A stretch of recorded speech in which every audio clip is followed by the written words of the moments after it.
On a warm and sunny afternoon in Lisle, Benet Academy boys tennis welcomes Marist for an ESCC matchup. The Redwings look to remain undefeated in conference play, while the Redhawks hope to move up to 500. Just 5 matchups on this day instead of the traditional 7, as 2 singles starts things off. Grant Perry competing for the home team against Andrew Hollinger from Marist.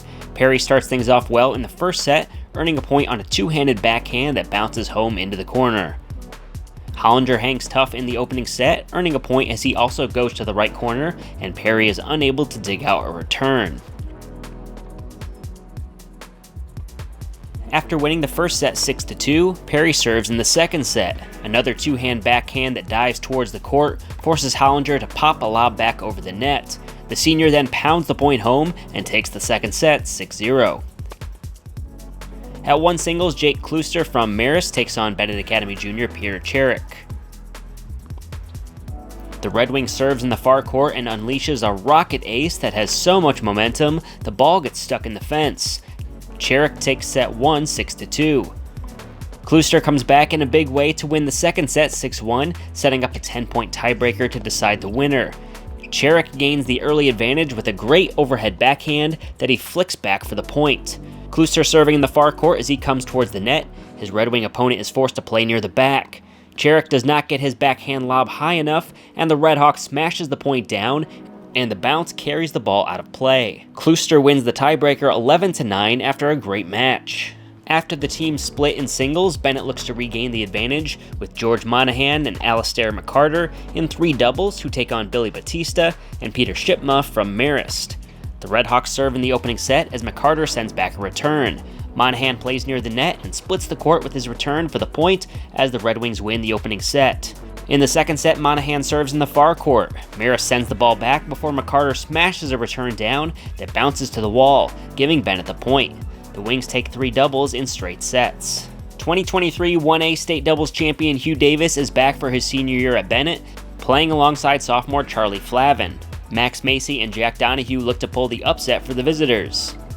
Davis serves in the far court before powering a long forehand return towards the back. Flavin waits at the net and sinks low and drops a backhand to his right that lands inbounds that helps Benet take the first set 6-1.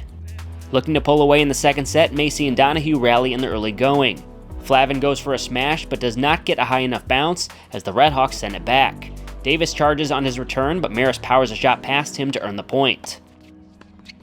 Later in the second set, with Marist on the serve, Flavin has the initial return, and this time it's Davis who shows the nice touch on the backhand near the net. The Red Wings win 1 doubles in 2 sets, 6-1, 6-2. Benet looks for a clean sweep in doubles with freshman Charlie Davis and senior Leo Dean pairing up against Matt Coffey and Nate Bustos from Marist. Dean serves in the far court in the first set as Benet trails 2-1. On the Redhawk return, Davis hooks a soft return that hits the court twice before Marist can reach the ball as Benet takes the point.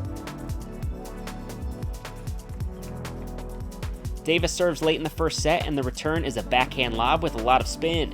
Dean waits back and powers the smash through as the Red Wings take the first set 6-2. Match point in the second set with Dean on the serve. The Redhawks are able to scramble to make several nice returns, but Dean takes advantage of his opponents getting out of position as he sends a shot to the edge of the court and the return finds the net. The Red Wings win the second set 6-0. Benet boys tennis improves to 6-0 in ESCC play following a 4-1 victory over Marist. I think it's just first serves. I mean, you make your first serve, generally it's a good recipe for success. Be aggressive in the net, and that's our recipe. We're still learning how to play together, but I think overall it's been pretty solid once we do those things. I think it's just all about kind of building confidences. When we don't get down on ourselves and take the pressure off ourselves, make them make balls, it's really an easy game. So yeah, I think we did a good job of that. I mean, I think the big confidence boost was needed for us, especially on Leo's service game. He made a big second serve, and that really turned it around. And from there, just gained a lot of confidence. Yeah, it's definitely a confidence issue. I mean, I got down on myself early on, missing serves, missing routine shots, and and we just kind of needed a couple good ones to get going again. Yeah, it's just, communication I think is key, making sure we know where everybody else is on the court and where each of us are. And, it's obviously a learning curve because, we haven't played together for the last 3 years like me and Zach did. But, I think communication's key. And, again, first serves, being aggressive in the net. And, I think we can be very successful down the road.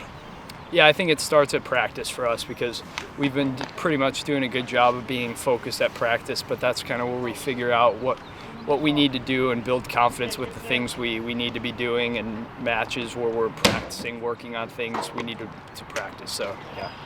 We've played together for a good part of the year, and I think we've just built our chemistry, rotations and whatnot, picking each other up when each other's are down. So I think just really just complimenting each other well. Yeah, absolutely, and just settling in and making balls is kind of what it's all about in high school tennis. So, being able to work together to construct points and put them away when we need to is a big thing we improved.